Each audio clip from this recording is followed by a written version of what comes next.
বিসমিল্লাহির রহমানির রহিম। আমরা আমাদের কলা জমিতে সার প্রয়োগ করবো আজকে।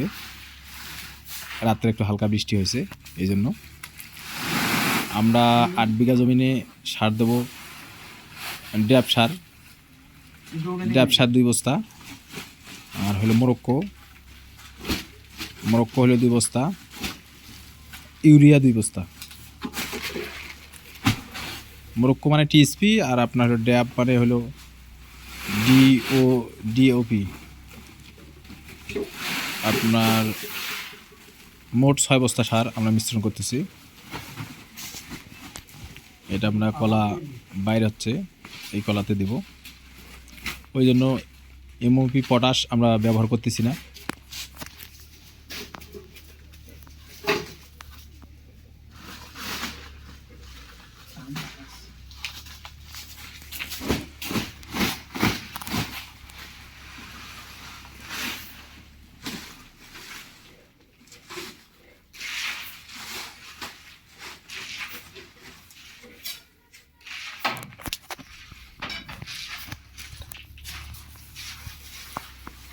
সার মিশ্রণ করতেছি আমরা।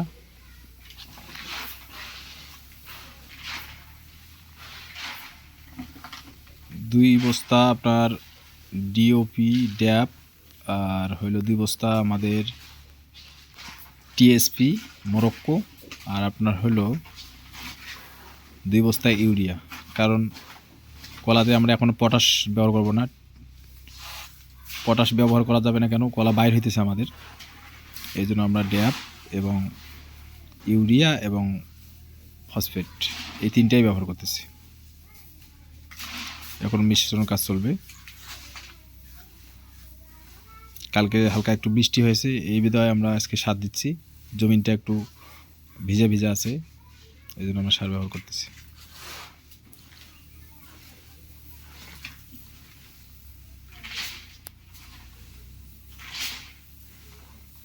ব্লু, এই ব্লু,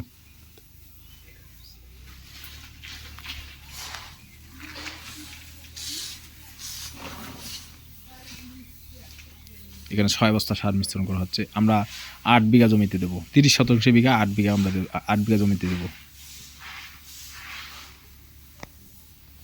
কয়েকদিন আগে গোরবাদি দিয়েছিলাম। গোরবাদি দিতে আমরা সার দিয়েছিলাম। তারপরে আমরা জিঙ্ক আর ইউরিয়া আবার দিয়েছিলাম 3 দিন পর, গোরবাদার পর। আবার আজকে দিচ্ছি। আমরা মোটামুটি 20 দিন হবে মনে হয়।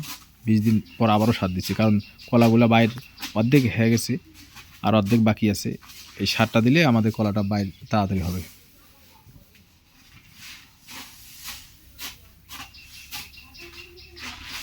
ভালো করে মিশ্রণ করো।